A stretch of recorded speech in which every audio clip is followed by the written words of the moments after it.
At the request of user Baran Cheatin, this is a review of Transformers Prime the game for the Nintendo Wii. Transformers today is known as the franchise with the crappy Michael Bay movies, with explosions, action, and women that dress like porn stars. It's hard to believe the franchise is supposed to be for kids, because the jokes in the films are way too inappropriate for them. If you ignore that the Michael Bay movies exist, Transformers is actually doing pretty well.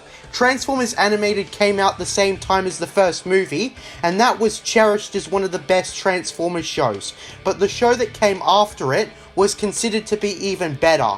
Transformers Prime, the Transformers show that was meant to kickstart the messy, contradictory, aligned continuity. Although technically War for Cybertron came before it, I'm not sure. These two sub-series contradict each other a lot. It makes the Star Wars sequels seem not so bad in comparison. Despite both the quality of the Cybertron games and Prime, they have trouble existing in the same timeline. They probably should have been working on separate universes.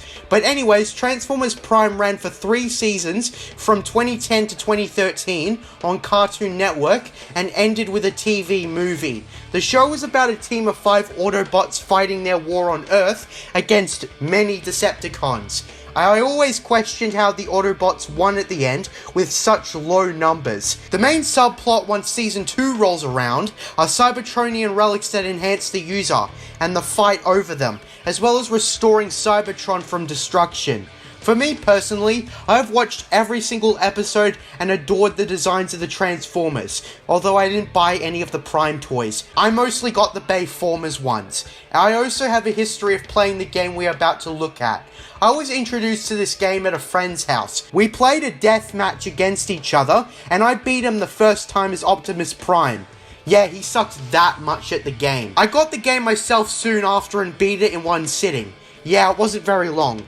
The lazy Call of Duty campaigns are around 4 hours long, while Transformers Prime the game puts those campaigns to shame in terms of length. How about 2.5 hours? Yeah, I'm not even joking. 2.5 hours. You could watch a movie in that time. Starting up the game, we see all the company that made it crap, along with the language select. Published by Activision and developed by Now Pro, the same developers of the 2 Bakugan games I spoke about on my second channel. After selecting that, I load the game. We'll start the campaign before we talk about the multiplayer. The game has 13 chapters, all of which are so damn short, thus why the game is only 2.5 hours long. Before we even talk about the campaign, I have to mention that the Decepticons don't get a story mode. The Decepticons are only playable in multiplayer. More on that later. This is purely an Autobot only campaign. Now, I considered myself to be an expert on this game. I've completed every chapter of this game on S tier rank, completed most of the achievements, played over 200 multiplayer matches with full selection of characters, and also discovered every nook and cranny in this game. I was born to review this game. First level is the one that sets up the story. According to Activision, this game is supposed to take place sometime during Season 2, but it sucks at keeping continuity on what was happening during Season 2. Trust me, I watched every single episode of Transformers Prime on Netflix. I know the story from beginning to end, and this game confused me when I played it, knowing that it was supposed to take place during Season 2. The story starts with the Decepticon mothership, the Nemesis, take control of a large dark energon meteorite in space. Keep in mind, Megatron is obsessed with controlling dark energon in the show, after he was introduced to it in the second episode, I believe, even though he was supposed to already have known about it in the War for Cybertron game that takes place prior to the events of Prime. So anyways, Megatron wants the dark energon. Cut to the Autobot base where we are introduced to our Autobot cast. The human characters, Raph, Miko, and Jack, are also in this game. Although I'm baffled on why Agent Fowler, the best, most charismatic human character in the entire franchise, isn't in this game. They found a purpose for the entire Prime cast in this game. Why not squeeze in Agent Fowler too? So Raph, the Brainiac guy, tells Ratchet and the Autobots about how the Dark Energon meteorite has been captured by the Decepticons. Since Megatron is motivated by Dark Energon, that's bad news, so it's time to stop him. We give RC, Bulkhead, and Bumblebee a few lines with their human companions, and Ratchet activates the ground bridge, and Optimus and the Autobots roll out, going through the ground bridge and landing on the Nemesis. After which, we take control of Optimus. The first level is all about the control, and it keeps cutting to a cutscene every 30 seconds of conventional playtime. On the Wii specifically, you will need a nunchuck with the remote. We basically have to move forward and press the A button to jump. Then we've got the first batch of enemies. A Viacon tries to take us down, but shaking the Wii remote 3 times performs a combo move. The list of combo moves are actually quite limited, but let me say, what a huge improvement over Bakugan Defenders of the Core. This time it feels more like a button masher. You don't need to make a complex strategy this time, and you don't have to worry about attribute strengths or weaknesses. This is perfect. Plus it's easier to block and more practical to use ranged weapons. This feels like Defenders of the Core if it was fun to play. The core combat and gameplay is pretty great. Combat is fair, fluid, and fast. There are a few times in the game where you have to defend something. Where they are super easy to defend, and you don't need to worry about the core game being about defending landmarks like Defenders of the Core, which was essentially 80% of the whole game. This time, the game is actually enjoyable, because the objectives don't hinder the game. It's either getting to the end of the level, or destroying something. It's simple, but appropriate for a kid's game like this. I think the difficulty is just right. It's not too hard, but also not too easy. And achieving S tier rank on every level is achievable if you really put your heart and soul into it. After taking out the first batch of enemies, we go and destroy the tether carrying the meteorite. Afterwards, the Decepticons attach anchors to the meteorite, and now it's time to improvise. We'll jump to the meteor and destroy the anchors. Now here comes a very interesting mechanic: vehicle jumping. This is an ability that allows you to jump higher and further than jumping in robot mode. This is quite a useful ability. I wish more Transformers games implemented something like this. And believe me, I've played a ton of Transformers games. Almost all of them released from 2007 onwards, not counting Battlegrounds or mobile games. I'm an expert on modern Transformers games. So with the jump across, we have to destroy all 3 anchors, and we are taught yet another tactic: vehicle melee attacks. This does the most damage out of any attack, and we can destroy shields in one hit. We use this attack to destroy the anchors. It seems like a victory at last, until Megatron appears, and we've got our first boss fight. Wow, we've got Megatron already? It's clear that the game can't be over this quickly. Remember my friend I mentioned earlier in this video? Well, he wouldn't let me play this level because he must have assumed Megatron would have been too hard for me. Which, I mean, I beat him at the game the first time, so why would I have trouble? Megatron has a pathetically predictable strategy. He'll constantly pull a shield block on us, and all we have to do is go to his location and break his shield. This is easy. It might make a kid feel empowered, but not much else. And since this is the first level, of course the fight is broken up by a cutscene. The cutscene shows the meteorite crack and fall apart, and 2 glowing red eyes beaming at Optimus. As the meteorite breaks apart and the Autobots, since they all took on land vehicles, go adrift in space and fall out of orbit and start falling to Earth, with Optimus Prime grabbed by the mysterious red-eyed entity. Megatron flies away, back to the Nemesis, and is presumably contemplating on how his plan is ruined. Then, Starscream shows up. What? Okay, this is the game's first continuity issue. You see, by the events of Season 2, Starscream has left the Decepticons after trying to overthrow Megatron, and for his treachery, was kicked out. Do you remember the Cybertronian relics? Well, basically Starscream acquires Red Energon in Season 2, and then later in the season, uses it to lure the Autobots out, and goes and steals the Cybertronian relics, which the Autobots at this point possess. He then uses it as an offering to Megatron and the Decepticons to rejoin their ranks, because interestingly, he had an arc of his own, and at the end decided to serve under Megatron again. So yeah, for most of the season, Starscream is a rogue transformer with no allegiance, so it's confusing on why he's in this game. He's part of the Decepticons. You might be asking if this issue is resolved if this game takes place in late Season 2, and the answer is no, because a lot happens in Season 2. Particularly by this point, Smokescreen is introduced to the cast and joins the Autobots. But of course, in this game, Smokescreen is never seen or mentioned, which if this was Season 2 and for the timeline to work, he has to be in it. I think it's clear that the game makers assumed Starscream would stay with the Decepticons in this show, which didn't happen, and now we have this continuity issue. Unless this game takes place in a splintered timeline or something like that, it cannot fit with the plot of the show. So ignoring that, Starscream gloats to Megatron about how they've defeated the Autobots in one fell swoop. Megatron is of course angry at Starscream and grabs him, telling him that if the Autobots would have survived the fall, so get down there and finish them off. Starscream then informs Knockout and Arachnid of Megatron's orders, to where Megatron also says that the Dark Energon meteorite must also be recovered, before we finally get to the title of the game, Transformers Prime The Game. Yes, that's only the start of the game. This level lasted for like 9 minutes. Cutscenes included. That's the problem. These levels are ridiculously short. I guess since this is a licensed game, where they usually have a very short time to be made, the game makers probably had this difficult task. Do we make the game shorter and refine it so it functions properly? Or do we make it longer and put in more content, but make it more prone to bugs and glitches?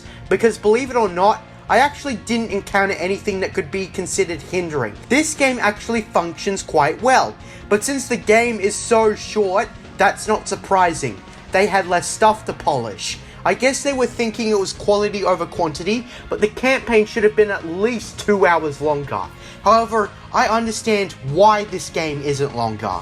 And we got an S ranking. Not hard for the first level. We cut to Ratchet trying to contact the rest of the Autobots after this, but of course, no one's answering. So Ratchet tells the humans to stay put while he goes and takes a look. Immediately after he leaves, Autobot life signals pop up. So Miko, Raph, and Jack decide to disobey Ratchet's commands to search for the other Autobots. So next mission, we play as RC, who just happened to land in the town where the Autobot base is located, Jasper, Nevada. What luck. Anyway, she wakes up and then is attacked by Insecticons. So right off the bat, we've got enemies to fight. A lot of the enemies in the game are flying enemies, and since none of the Autobots can fly, a lot of the time, you're shooting them from the ground and just hoping they fall down and you can finally do melee attacks on them. And RC can't do as much damage as Optimus Prime. Bummer. There isn't much to talk about. You just kill Insecticons until the game says you can progress to the next area where you kill more Insecticons. But it's not as lame as it sounds. The brawling mechanics are actually pretty refined and cool, plus the animations are satisfying to pull off. I guess there's a bit of story during the level, with Jack telling you to go to his location, but he ends up being a nuisance later. Then we've got our second boss fight, Arachnid, and so we have to defeat her. She's a lot more annoying than the Megatron boss fight because she can fly all over the place. You sometimes have to jump up to higher ground just to melee attack her. Of course, she is so damn easy. After which, we get a cutscene where Arachnid is nearly done for, but since she survived to the end of the show, Jack makes a noise, distracting RC, so Arachnid can kick her away and capture Jack. So now we have one of the worst parts of the game, the driving sequence, where you do nothing but drive forward and dodge stuff. And what luck, no one is driving here at night. Not one pedestrian witnesses any of this. Although given the damage caused, this probably will turn into an urban legend about a mysterious force that destroyed all this concrete and metal when there was never an earthquake reported in the area. So anyways, RC manages to shoot Arachnid, causing her to drop Jack, and RC catches him. Arachnid taunts both of them before flying away. Another S ranking. Wow, 2 in a row. A third and I'd win the lottery if this was a ticket. Next level, Miko wakes up Bulkhead and tells him what happened with the space crash and everything. but we don't have much time to think about it because Starscream shows up, fires some rockets, and we have to escape. Now we have to do another driving sequence, and this happens to be worse than the last one. You want to know why?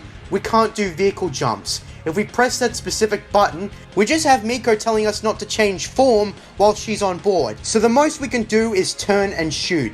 This is lame, but fortunately it doesn't go on for too long, because now we're back into basic action. And here, Bulkhead does more damage than Optimus. In fact, he does the most damage out of the whole lot. He can kill Decepticon grunts with one hit if it's just a vehicle attack. And based on the scenery, I'm guessing we're in the Egyptian desert, although Assassin's Creed Origins did it better. But it's serviceable here. We just have fun with ourselves smashing Viacons to bits. Next we're introduced to a new enemy, Viacon tanks. These guys aren't really tough though. You just need to break their shields each time you attack them. And the level kinda gets easier when you can push enemies into a bottomless canyon. Still, it would have been nice if you could fly, but you can't. We catch up with Miko, who somehow got to the other side of the level, and we progress, where we've got our third bloody boss fight, Starscream. Starscream is really easy, and he's an idiot in gameplay, stopping to do a maniacal laugh instead of attacking. I hate it when bosses do that. While it makes it easier, it's dumb of them to do. And you can only really hit him when he's in robot mode. When he's flying around, your bullets are too slow to hit him. Always locking onto him is good at keeping track of where he is, since he fires rockets that your shields can't block. At least, not all of them. But of course, since Starscream survives the whole show, once you beat him, Miko gets captured by the Decepticons and fly away. And we get an S tier. Wow, 3 in a row! Told you I was an expert at this game.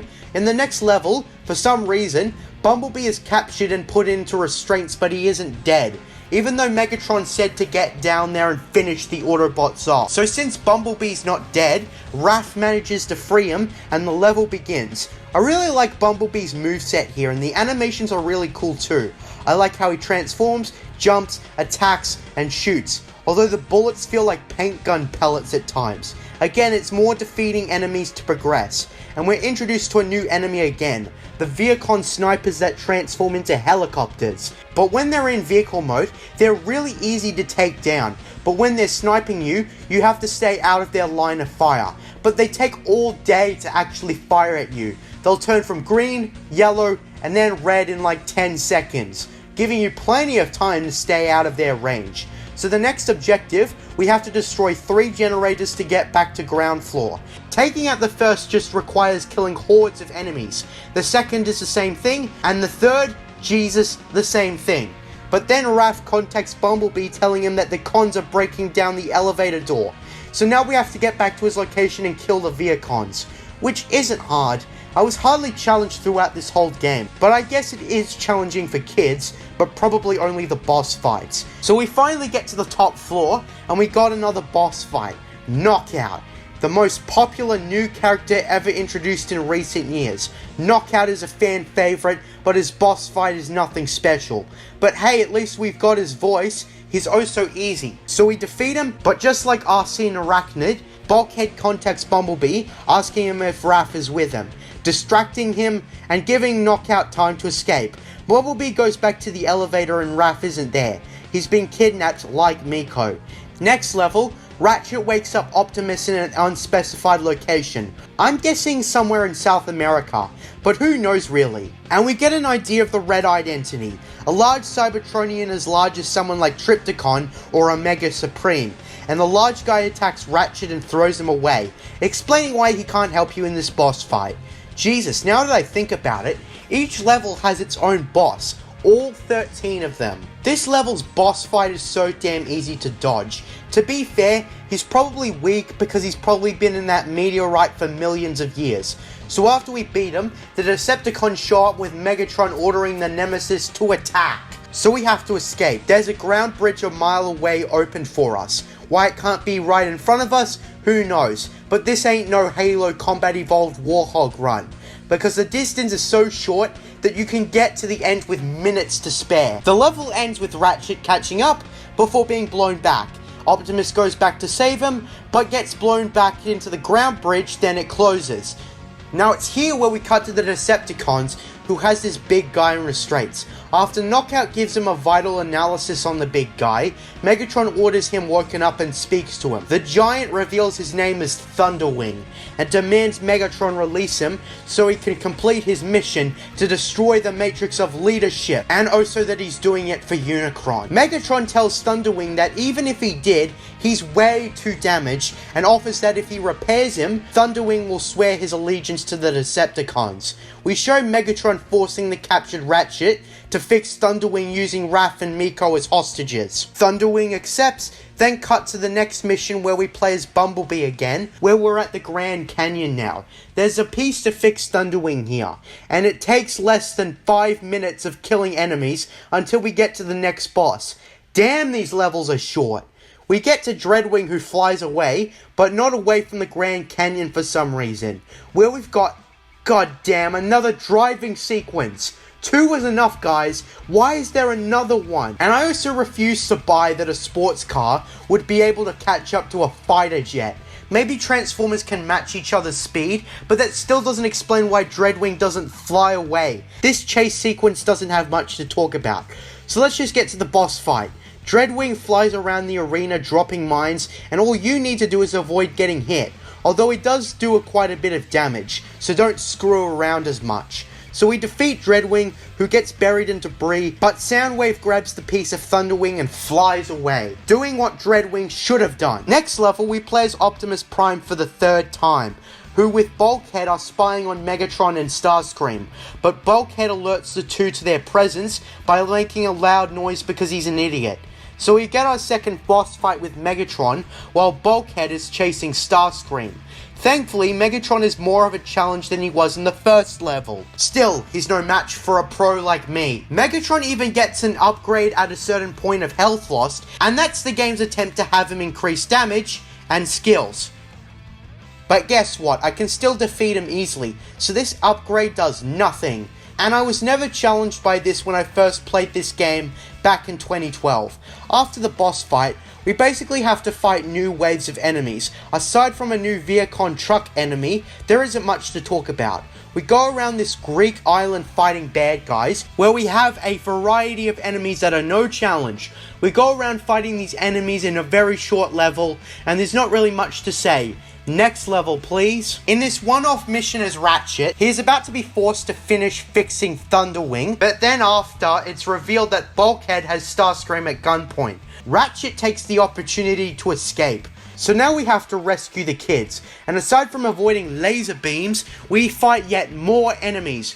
Ratchet is probably the character with the worst moveset out of all the Autobots, which isn't really much, but still. Also, for some reason, he fires on his other hand other than literally any other character. We've also got those crappy switches that are only available for a limited time before the doors close. It's so easy here that at this point in the playthrough, I feel nothing but powerful. And Ratchet wasn't exactly a combat guy in the show. He mostly just oversaw missions the Autobots went on. I'm surprised how far he made it in this game, given his skill set. He probably would have died realistically. Anyways, he picks up Raph and Miko and drives them to an elevator to the main control room. The next part of this level is fighting against waves of enemies. It is pretty fun just pushing these Viacons off the edge to their deaths, I'll admit that. They try to add some more challenge by having 2 generators to defend, which is easy as hell, so it's not much of a challenge. There's basically nothing in the game that's hard. Moving on, we find out that Soundwave was monitoring us, thus the reason why there were so many enemies coming our way. Soundwave puts up a force shield when Ratchet tries shooting him. So Raph says that it'll hack into the Nemesis to drop the shield. So we literally have to sit and wait until the shield drops briefly. Rinse and repeat 3 to 4 times, and then we've got the Soundwave boss fight. And this is probably the one that comes the closest to being frustrating. You hate enemies that teleport, right? Prometheans, I'm looking at you. That's Soundwave in a nutshell. He disappears after a combo or 2 and ambushes you from somewhere else. I mean, you can lock on to Soundwave so you'll never lose track of where he is, but still, I hate enemies that teleport, but the lock-on feature helps. Ratchet defeats Soundwave, who flees at the last second. So with Ratchet taking control of the command room, he uses it to contact Bumblebee and RC. So the next mission, we cut to Bumblebee and RC boarding the Nemesis through a ground bridge. They split up because we need an excuse for the player to receive no help whatsoever, and RC gets captured by Arachnid. She escapes the spider's web and a boss fight ensues. Keep in mind, this entire level is a boss fight, meaning that this level is so damn short. Just do what you did to defeat Arachnid in level 2 and you'll be set. You'll also at one point need to shoot off a part of the Nemesis. Afterwards, the game leaves Arachnid's fate ambiguous, then we cut to the next level, also entirely a boss fight. Bumblebee versus Knockout. So let's knock out this chump. This is probably the closest I came to dying, but that was only because I should have shot him from a distance with my laser guns more. Maybe it would have been more challenging if they didn't give you a health box in the arena. We defeat Knockout, and he falls off the Nemesis in an attempt to ram into Bumblebee. Then we've got another boss fight level, where Starscream tricks Bulkhead, leading to the boss fight. Basically the same strategy as the last fight with Starscream. It's so easy that this was over so quickly. So Starscream flees, and Megatron on the other side of the ship scolds him for letting the Autobots in, and Starscream acts like his coward self, making excuses. Thunderwing grabs the piece from Starscream, but turns out he has zero interest in serving Megatron. He instead tries to kill Megatron, but Megatron grabs Starscream and uses him as a shield to protect himself from Thunderwing's blast. I first assumed that Starscream died in this, but you can see him briefly moving after Megatron throws him aside, so he's still alive. Then we finally have something that isn't a boss fight, an escape time limit sequence, but again it's no Warhog run. It's not bad, but it's also not good. All we have to do is break crates and kill enemies to get to the end. Cut to the next level. The Autobots minus Optimus meet up to discuss a plan to defeat Thunderwing. They're going to distract him in an uninhabited location, and Ratchet will create a device that will weaken him because after repairing him, he saw a vital design flaw. So the Autobots go and wait for Thunderwing on Mustafar, but Megatron shows up and is about to kill RC, and then Optimus shows up at long last, and the both of them exclaim the "one shall stand, one shall fall" quote to each other. Now let's kill this evil warlord. Throughout the boss fight, Megatron will upgrade himself twice, and you will have to be quick enough to dodge all of his attacks and hit him before he hits you. Shields will only slightly work to slightly minimize damage, but of course Megatron is no match for a pro. Optimus offers Megatron a chance to surrender. Not that it does much, because now we have the actual last boss fight, Thunderwing. Fully functional and ready to destroy the Matrix of Leadership. Megatron is blasted away, and it gives the impression that he died. So anyways, we have to face Thunderwing. And man, is this guy a damage sponge or what? Fighting him isn't hard, but goddamn does he take a while. The strategy is to go into vehicle mode to dodge all of his attacks. We essentially get him to lose enough health that we get to the next cutscene. Ratchet gives RC a device that needs to be inside Thunderwing. Miko and Jack show up in this hazardous terrain to show him that there's a gap that can be exploited, with Jack offering himself to weaken Thunderwing. Optimus eventually agrees, and we have, you gotta be kidding me, a fourth driving sequence. Skip! So RC throws Jack into Thunderwing and uses the device to weaken him. Now Optimus Prime has a fighting chance. So we do what we were doing, and to ensure that this nuisance dies for good, Optimus upgrades himself with the Matrix, and Thunderwing uses all of his power to destroy the Matrix. Not that it does much, because he falls into the volcano and dies. After which, we've got an epilogue where we get one of those Optimus Prime speeches without Linkin Park. And that's the campaign. Okay, pretty simple story, but I would have liked some explanation on why Unicron wants the Matrix destroyed, or who Thunderwing is exactly, but that wasn't absolutely necessary. But here comes the bigger problem. It's too damn short. The game took me around 2 hours to beat.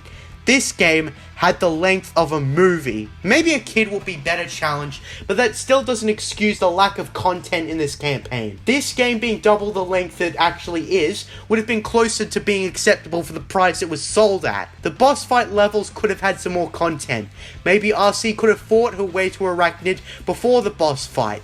But that's just the campaign. There's also the multiplayer. But calling it a multiplayer would be an insult. because it's the most lacking multiplayer mode ever. If you thought Anthem or Marvel's Avengers suffered from a lack of replayability, then wait until you play this game. First off, you need to fully complete the campaign to unlock all the maps and characters. If you jump into the multiplayer without completing a single level in the campaign, you will get 5 characters and 1 map. I mean, it is better than paying for the chance to unlock these characters, but seriously, you're gonna lock us out of the multiplayer like that? I completed the campaign to the end, so this isn't a problem for me. But even then, when I said the multiplayer lacks replayability, I mean it. Even with unlocking everything, there's only 3 game modes and 5 maps. 3 game modes and 5 maps. Yes, you heard me correctly. This multiplayer puts the most lacking Call of Duty titles at launch to shame. Not only that, but the characters are unbalanced, and it's not like they give you the choice for another player or the CPUs to be the same character. Speaking of another player, guess the maximum amount of players you can have a party with. 4? No. 3? No. 2? Yes. 2 players out of 4 maximum combatants in a match. And no, you cannot play online. Not even on the Wii U. I guess you can play 4 players LAN on DS, but when your main system can't do online, you know you failed at life. So let's have a look at the characters and maps first. Starting with the Brawl game mode, which is just a standard deathmatch. No, you cannot do teams like 2 versus 2. You're all fighting to the death like gladiators. The historically inaccurate ones anyways. First, let's describe the maps. There's Nemesis Deck, the map you always start with, and that map has no personality. Second is Desert, and that's a map with no personality. Third is Energon Mine. It's still generic with no personality. Fourth is Grand Canyon, and it's so boring that I can't blame the American government for trying to blow up Springfield to make a new one in the Simpsons movie. Fifth is the Volcano, and it's so generic, it's only beat out by Nemesis Deck. Now let's discuss all the characters. You should have seen the Autobot selection by now. So let's discuss the unlockable playable Decepticon characters. Let's talk about Dreadwing. Dreadwing is slower than Bulkhead, but he makes up for his lack of speed because of his fast fire rate. But he has one of the worst melee movesets from an animation standpoint. Plus, for the first time in this game, we can fly. But there's little point because the maps are so small, except for the Grand Canyon, which is still small, just not too small. But locking on is useless in flight mode because they don't lock on. You have to aim conventionally.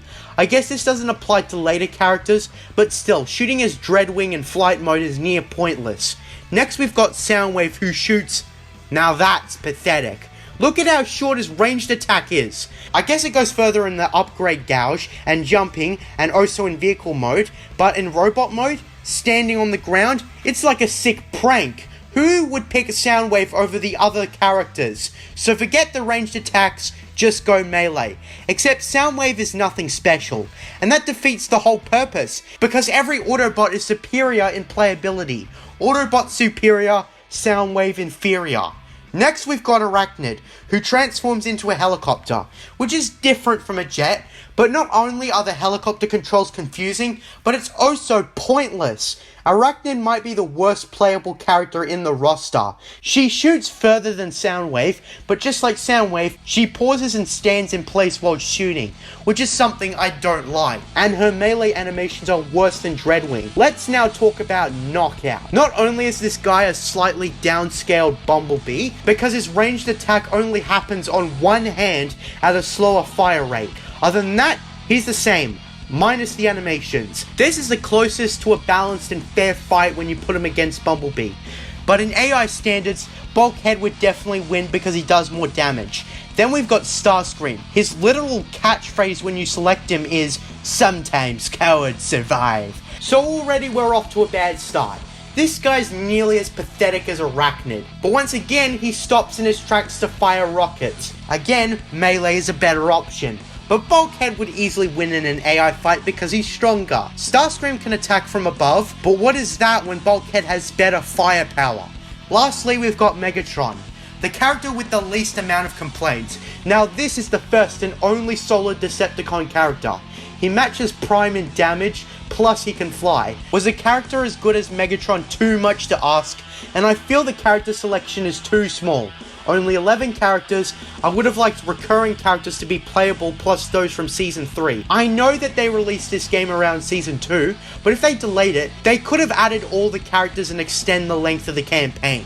I would have loved to see Wheeljack, Smokescreen, Ultra Magnus, Breakdown, Shockwave, Optimus 2.0, and Galvatron. They could have made Optimus 2.0 and Galvatron purposely powerful so that they would rip each other to shreds.